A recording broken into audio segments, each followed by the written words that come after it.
Welcome to Cosmic Comics, Games and Collectibles, your zen of geekism. We carry comics old and new, magazines, toys, games like Pokemon, Magic, D&D. Want Godzilla, Ultraman, Star Trek, Ninja Turtles, Funko Pops? You'll find it all here. Shop our Cosmic Sound Room and pick up a record or two. Enjoy our Comic Coffee Lounge with a cup of Sasquatch coffee while geeking out over a super cool movie on our big screen. Cosmic Comic, Games and Collectibles. Superman loves us, and so will you.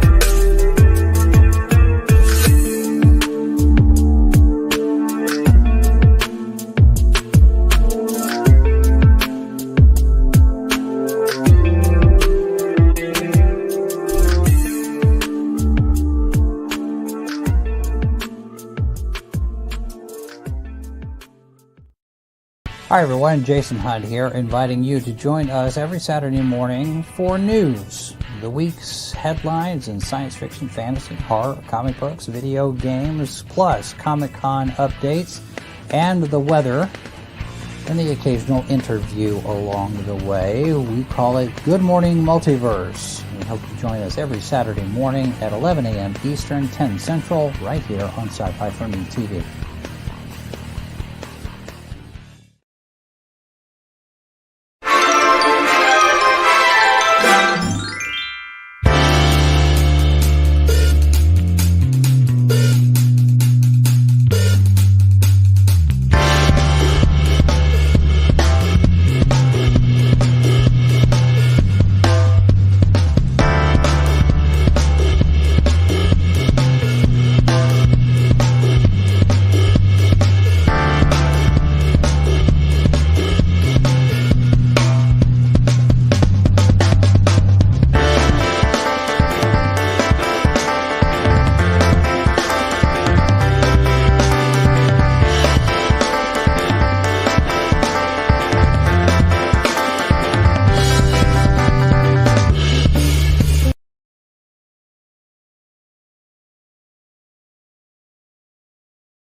Riding with the ladders, got my city hot.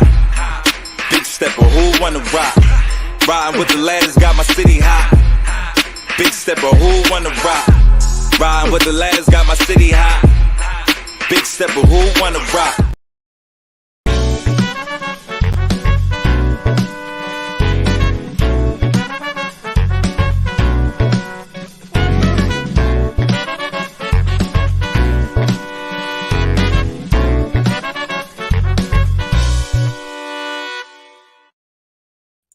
Ladies and gentlemen, Mr. Alim Leggett. Hey, thanks for having me. Glad to have you on, man. Always enjoy having new people come to the show, people who've never been here before, because they have no idea what I'm going to do to them. No, actually, it's not that kind of a show. Yeah, welcome. I'm glad you're here. We got connected through your PR rep, who's helping promote your book, getting you in touch with folks like us. And that would be Inked Marketing. You saw their little slide near the beginning of the show here. So, Alim, why are you doing comics, man? There's so much easier ways to make money, like delivering newspapers or Yeah, but I love comic books, and I love the culture. I grew up on comic books. I grew up on Saturday morning cartoons, and it's really just like a dream come true for me to be, behind the stage all of a sudden. You know what I mean? Yeah, I And do and understand it. Mhm.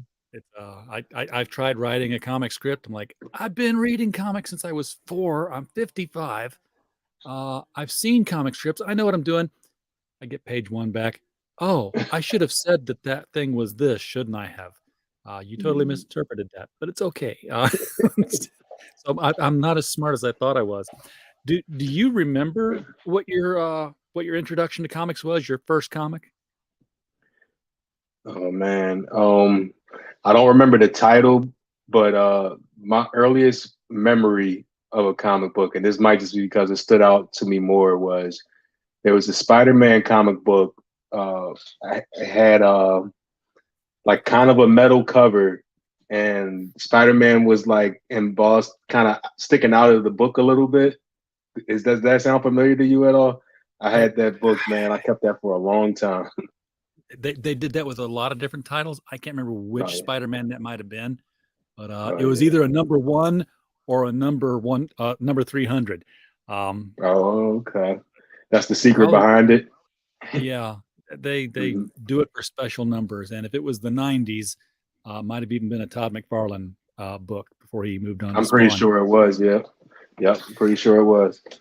All you young people. I was like, I'm asking you, like, do you remember your first comic? I'm like, yeah. It's like, so it was a Superman. I've got it around here somewhere still from like 1973. Uh, Oh Might wow. be a That little was like older. a family heirloom though, right? You did. No, no, no. That was like I picked it up, the month it came out at my barber shop. It was in his Oh wow. magazine rack. I just took it home because Wasn't I was that getting my great, hair. man? When we used to be able to just find comic books at corner stores and newsstands and things like that. Oh, hey, I didn't even have to do that because where I grew up was Sparta, Illinois. And the thing about Mhm. Sparta, Illinois is in the 70s and in the 80s was one of the primary employers was World Color Press.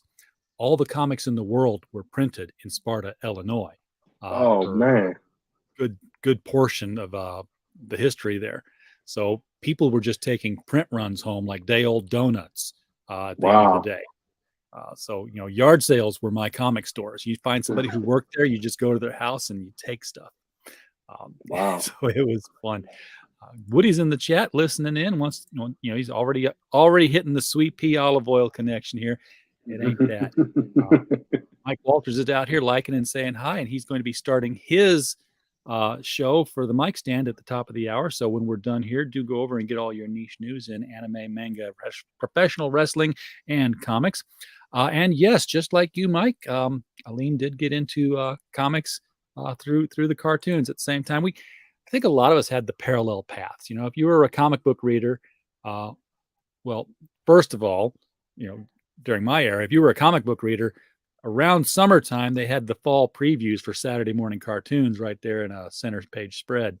So you would Mhm. say, hey, I'm reading Spider-Man.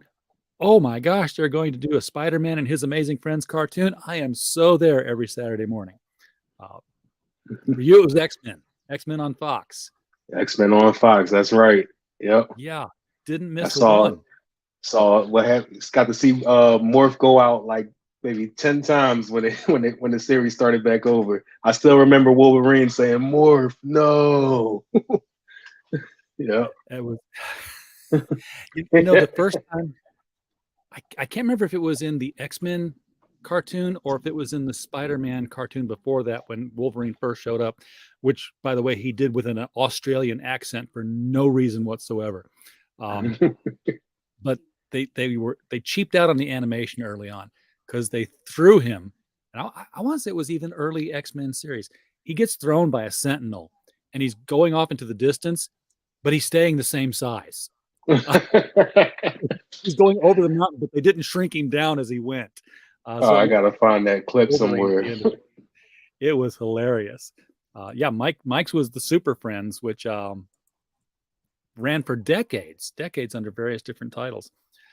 So So at some point you found out that you had a talent for creating the comics. Where was when did you decide you were going to make these things?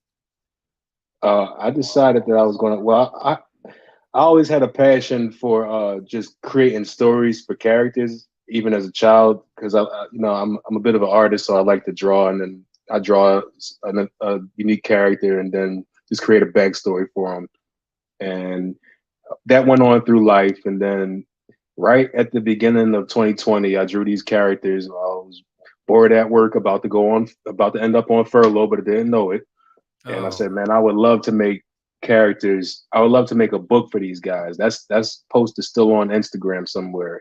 But then at the beginning of this year, I joined a lot of I create comic book groups on Facebook and things like that. And I linked up with some really good people that helped me, kind of navigate my way into this. Because until you find that person, it kind of felt unsurmountable to me. Like I didn't know where to begin. But yeah, so at the beginning of this year, I decided I'm going to make this comic book, and I found a really great team to help me out, and we've come a long way, and we created a great book. there's a huge network of people out there, all in the indie market, and the cool thing about the indie market is that they want you to join them and make your own comic. Mhm. Unlike when you're in the mainstream, you're the big guys. You're really like, I hope that comic book from the other people does not sell. I want it to fail. Mhm. Indies, they all want you to succeed because Yeah, it's amazing, man. It's a beautiful crowd. Man. It's really is like so many people have taken me in and been passionate about uplifting me, and I'm truly grateful for that. Just the community at large, like you said, is just full of wonderful people that and I think it's a unique in any aspect of life, the way that the indie comic book community has been, at least in my experience. There's so much love and support from like you said, the other artists and creators. So it's great. yeah, because it's your success means that people will find out there are other comics other than Mhm. DC and Marvel, and that means that if people find out that you're doing something indie, they want to find out, well, who else is making comics? And it's that whole rising tide raises all boats kind of thing. Um, so I've got your Kickstarter pulled up here. It is a Kickstarter. Yes, it is a Kickstarter. 58 backers at the current moment. Let's remember that number, folks, because I want to see that number change, and I don't want it to go down. Don't don't any of you cancel out if you're already on this thing. I've had that happen one time. That was embarrassing. So, Wow. but let's see if we can get this thing moved up just a little bit here. So Sweet Pea, that is not the big guy here. That's the little girl here. That's the little girl. Yep. Makes much more sense now.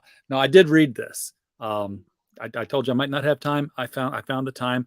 I got like confused in the middle. I'm like, wait a second, and then I'm like, oh, that was intentional. So Yep. there's a Yep. spoiler there that I'm not going to dig into, because once the readers figured that out, they're like, oh, this is crazy, and she doesn't know. Oh boy. But tell us where you were, what you were doing, and what brick landed on your head that had the entire Sweet Pea concept in it when this came to you. Well, I'm a bit chaotic in the way that I think. So like I said, I drew these two characters on the whim. It was a little girl and her guardian angel, and then I just started pouring ideas into these characters and trying to flesh them out and things of that nature. So eventually, when I linked up with the people that I linked up with, because I mean, I'm telling you, like I had to have like a million different points, and the group that I hooked up with, they helped me to condense it down into this. So Yeah. yeah. You've got to write 22 pages. You can't write the Odyssey all at once. Yeah, that's right. Yeah, I had that manga mindset. I was thinking in terms of like I'm going to do like 50 issues and then had a plot twist over at 51 so people can come back and look at the back issues and just Yeah. Playing the long game. So now you drew them, but you didn't draw this book. You went out and found another artist. How come you didn't just go ahead and draw it yourself? Well, I wanted to make something that looked really professional and clean. My background with art, I do digital art, but I also do painting a lot too. And sequential art, I think, is an art form all in its own that I would like to have given its proper due when I presented a book. So if I was going to do it myself, I might have taken like another 2 or 3 years just to get the artwork to where I feel like it's good enough to present to people. So yeah, a man's got to know his limitations. So that's right. Says. So you found who was your artist on this? I could scroll down and find out, but it's too far to go down. I don't want to do that yet. His name is Yusuf Shitua. Okay. He's how did you find him? I mean, I know there's lots of different sites, but what path did you take to find this guy and say, yes, you're the guy? A friend of mine. I was reaching out to a lot of guys inside of the Facebook groups and just putting it out there that I was looking for an artist, which was like dropping blood into a tank full of a drop of blood in the piranha tank, because I just got flooded and overwhelmed. And in the middle of all of that, this guy, good friend of mine, Stephen Duffy, a good friend of mine now, Stephen Duffy over from Apex Comics UK, got with me and helped me build a team around him. And that was actually one of the artists that he had worked with in the past. He did some concept work for me, and I fell in love with his art style, and I think that he nailed it. So I went with it.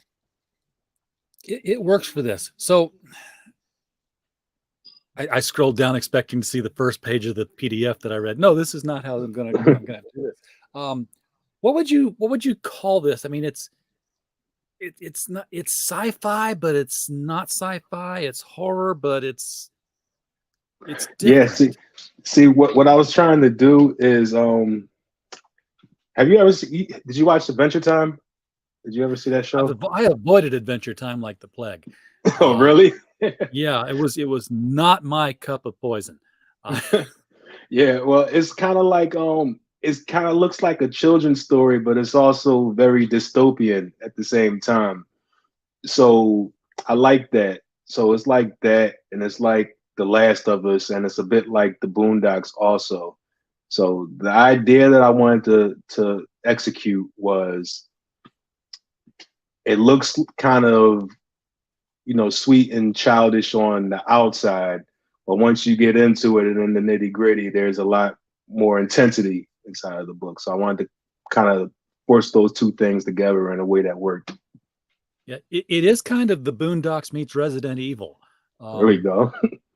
It's because you have story being told to you in the background that the main characters aren't paying attention to, and it's important. And I think one of the main elements, and I don't think I'm spoiling anything for something that happens on like page 3. Right. Your main character is driving his car, and the radio is talking about an explosion at the CERN laboratory, and then there's like, and I thought this was funny because they were like, killed 4. Don't worry, there's no problem. Like, you killed 4 people. There's a problem. There's a problem, but I think that was a little sense of realism and just what the character is used to, because this takes place in Philadelphia. So, and I think all of us by now are kind of desensitized to things like that. So he's just like, this is important stuff, like you said, that he should be paying attention to. And he's like, man, I don't want to hear this today. What else? What's on the radio? Just trying to find some music to help him get through the traffic jam. Yeah. And there's nothing at all that says that everything that happens afterwards is connected to that, but it's connected to that. We know that all this crazy stuff that's about to happen, something got opened from here to somewhere else. We don't know if it's another planet. We don't know if it's another dimension. We don't know if it's hell itself, but it's something. Do you want to tell people what it is? Because that's your. I don't want to give away too much, because I still got 3 more issues to go. But there is energy in the sky, right? Permeating the earth now, and it's kind of tearing dimensions apart. So these things you see here are coming through that rip. Now, and whatever comes through a rift, guaranteed, it eats people. That's what they always eat. They never go attack the asparagus farms. It's always like we eat those. Hey, Pops, Yeah, glad to see you in the chat there, sir. They never come out and simulcasting on Pops' show. oh, cool, awesome. Yeah, they never come through and try to, fill out a job application or anything like that, Yeah, right? Like, they don't do that. They're never coming through. It's like, oh my God, our dimension ran out of nuclear waste. Do you have any nuclear waste for us to take care of? No, it's always, we want brains, we want blood. So you've got these flying and sometimes just crawling creatures that are they just disrupt traffic, and they're killing and eating people. Beans. And these beings. Like disrupting traffic. That's got to be one of the worst things you can do, right? Don't disrupt traffic. Blow up something, but let me get to work. But yeah, he's still trying to get to traffic and still trying to get to work through traffic. And this is what he's got to deal with. Well, first thing, of course, that goes through his mind is on one of these roads is his daughter in a school bus. And that's his main priority is leave the car, get the monkey wrench, plow your way through as many of these monsters as you can to get to your daughter and rescue her and take her home. Priority number one. Yeah. Yes. Now, he has no plan for how to do that. He's just, brute forcing his way through this. And I can't go past that point because it's huge spoilers after that. Huge spoilers after that. But she gets home, and she's protected from these beings. And yeah, you're going to have to take this because I am not going to take responsibility for dropping any of these bombs. So if you want to give an elevator pitch about what happens after this without spoiling the action, that's up to you. I will say people get eaten, people get half eaten. This is if you like your monster books with lots of disembodied parts, this is the one. Yeah. I don't want to give away too much, but I will give a bit of backstory that I'm not piecing together, but I'm planning on maybe doing an issue 0 in the future just to help explain a few things. That energy, let me see if this will entice a few people. That energy is a resource that, people or other forces outside of Earth are interested in, and it may cause Earth to become a battleground.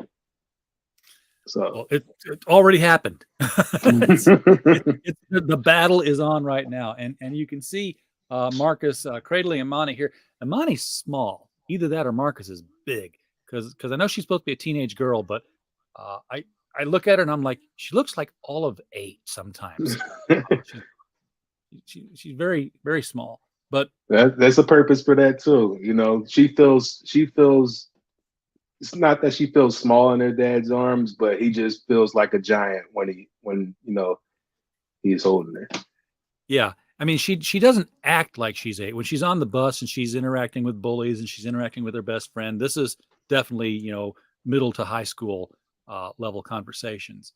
But this is, oh, look, he made it through traffic and he got to her. That's right. Yep. Not and she's safe. He is protecting her, and her best friend's still against the car here, shell shocked because she's seen something that she can't believe, and it's not the monsters. Those kids, they've seen some things. Yeah, she's seen something other than just the monsters. It's not sitting right in her brain. She's like, that's and but she doesn't get a chance to tell Imani what it is she saw because she's not gonna make it. She don't get attached to that one. And this is just look at this. His head's getting bitten off. Did you give your artist descriptions of these monsters, or did you just say go to town, No, go I Eldritch horror kind definitely of.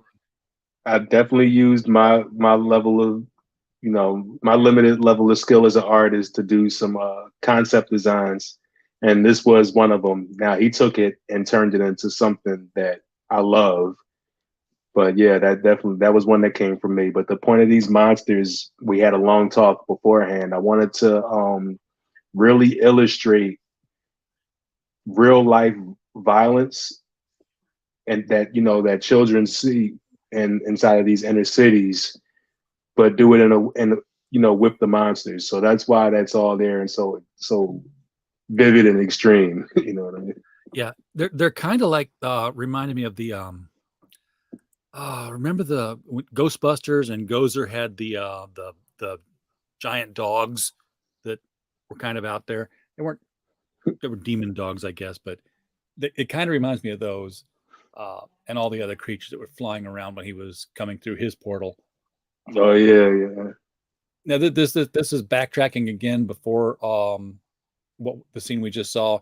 He's trying to find something on the radio, and oh look, there's a plane just coming down slowly, and then oh, did that get your attention? Yeah, that got your attention.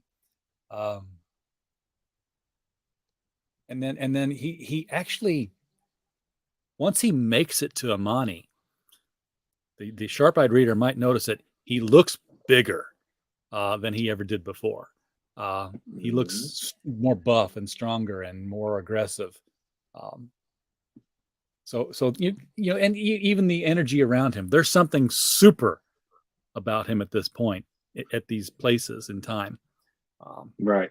Now that one I'll give you too. That energy also is changing, is affecting certain people, and certain human beings are being affected by that thing. By that, it's changing DNA a little bit. So if you're unlucky, if you're extremely unlucky, it might kill you.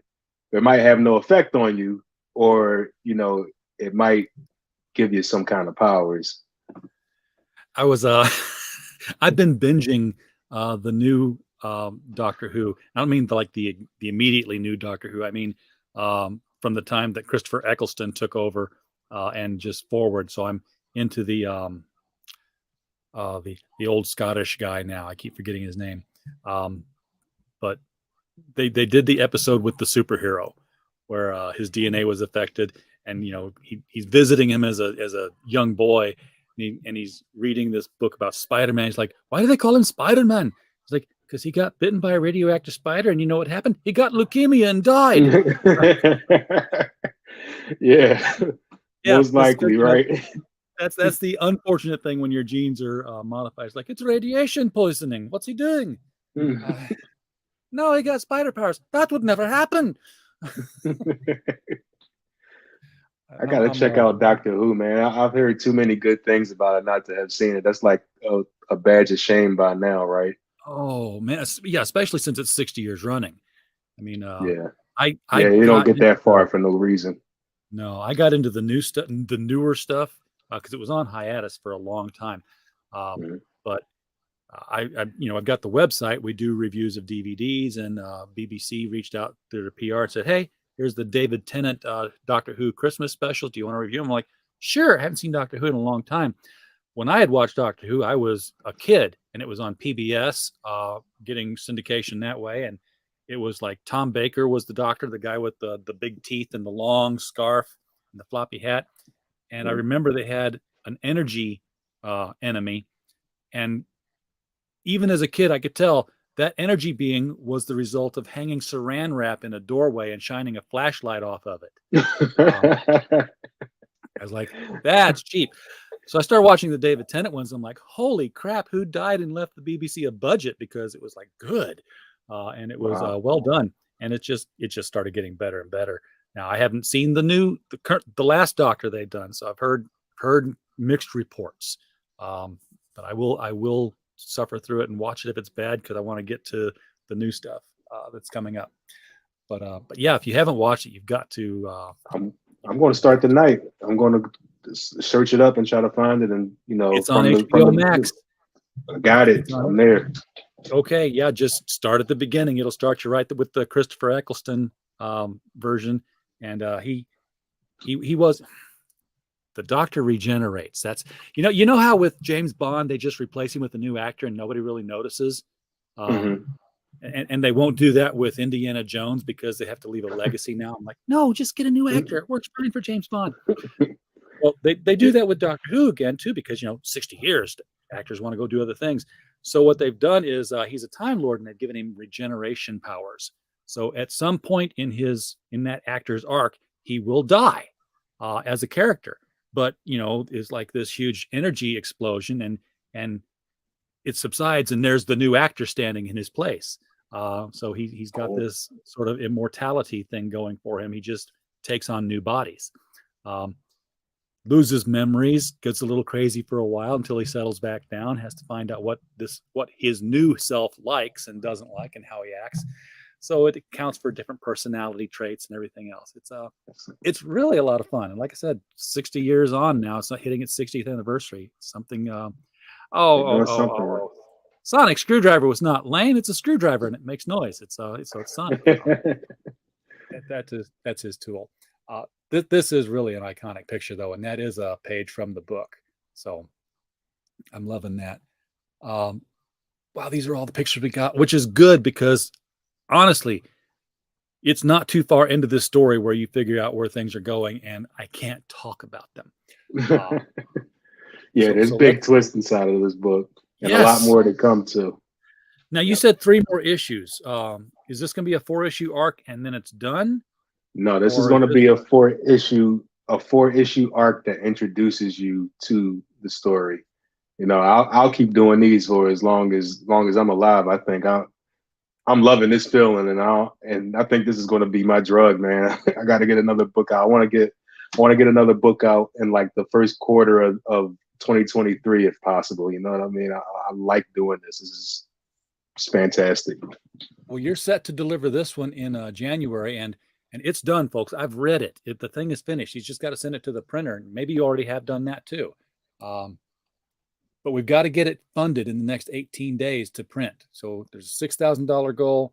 We're at 3212. Still at that 58 backer mark, folks. Come on, help me out here. Digital version, the PDF that I read, which was, I want to say 24 pages. 28 pages. So a little bit bigger than a standard size floppy.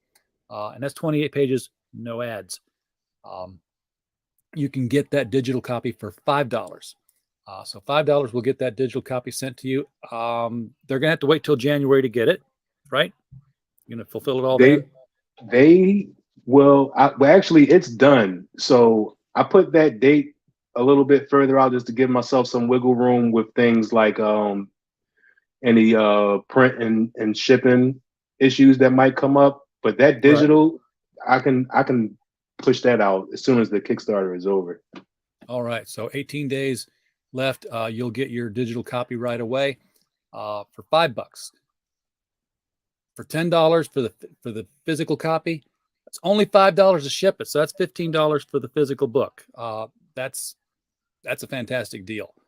I did not see on this campaign, and this is your first Kickstarter. So my first, you backed a handful of them, but you've not run any of them yet. I did not see any stretch goals. No, I haven't gotten any of those up yet. I'm planning on it, but I'm not sure where I'm not sure where or when you're supposed to put stretch goals. I thought those was for after you hit your target goal. Well, yeah, you start opening them, but you advertise them ahead of time so that people want to hit the goal. Okay. We got to get those up. Oh, it's a $6,000 goal, but hey, if we crack 7,000, I'm going to get, a sticker of the main character. Okay, well, we got to get to 7,000, folks. Gosh, at 8,000, it's going to be, a print of the main character and, the 2 characters and standing there with energy and everything. Yeah, I don't know what stretch goals you have in mind. I'm just, saying that they're out there. So yeah, people do like to see the stretch goals right from the beginning so they know what they're working toward.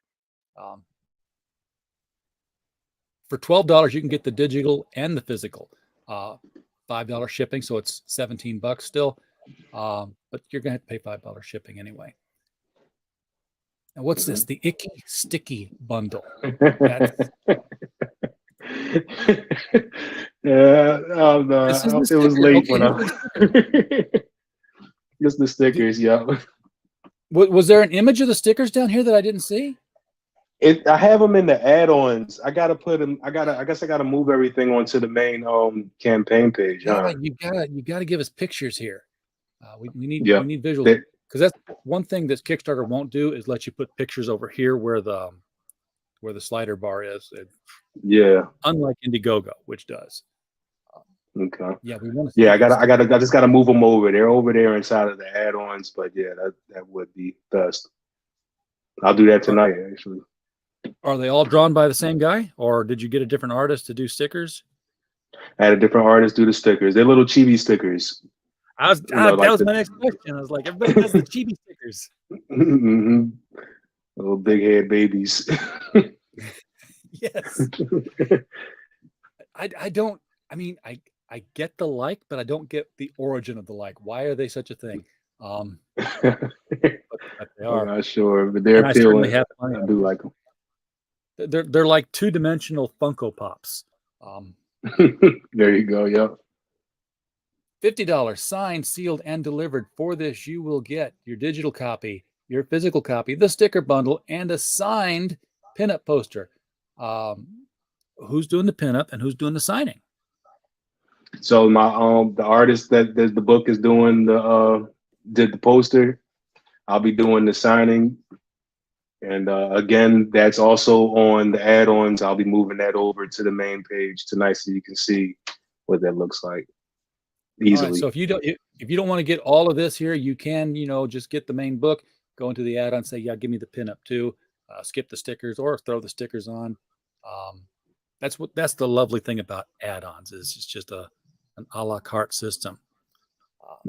Just throw in what you want. $100 brotherly love, because this is happening in Philadelphia. You'll get a signed physical copy and you'll get a special in-book thank you. So wait, you get a signed physical copy and an unsigned physical copy. So you're getting 2 copies of the book, one to put away and one to read. And then, of course, your name is going to be in there, so you'll be able to have a producer credit on this. Show people you helped make this one happen.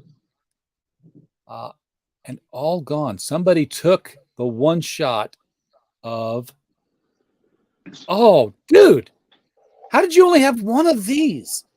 You had a statue of the main characters? I'm actually in the process of painting it now. So I'm dropping the skin layers on them now. But these are them. Freaking And it's fantastic. actually this is a panel from the book, and I made one because I wanted this to be a collector's item. I'm going to get this mounted on the. I'm going all out. You know what I mean? Like I want this to really be amazing. But it's hand painted and everything, so I couldn't do a whole bunch of them. And I wanted it to be a collector's item to have some serious value one day.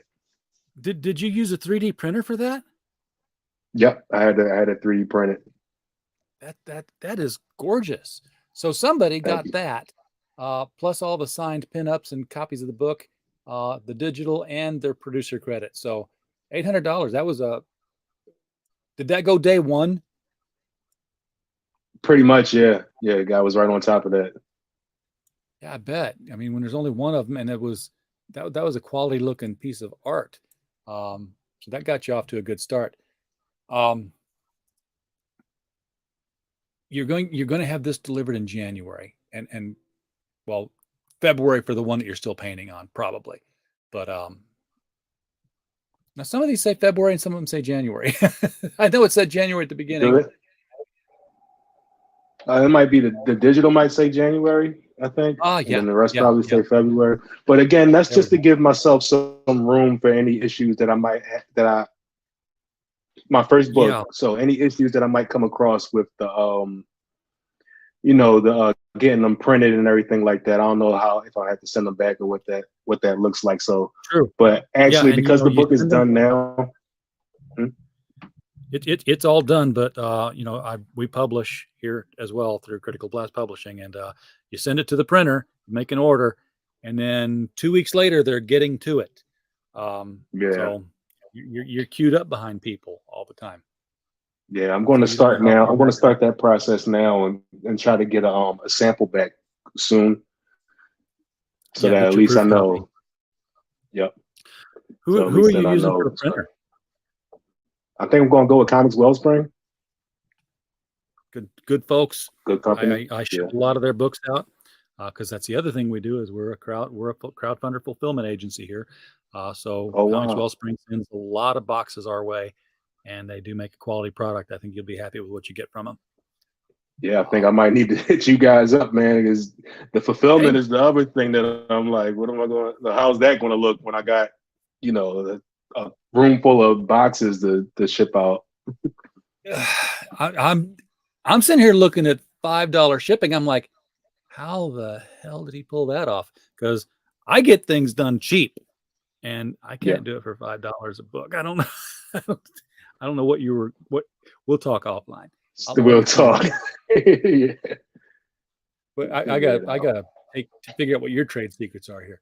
Um, but how far are you then onto book 2 so that you can keep this momentum going at the end of this campaign?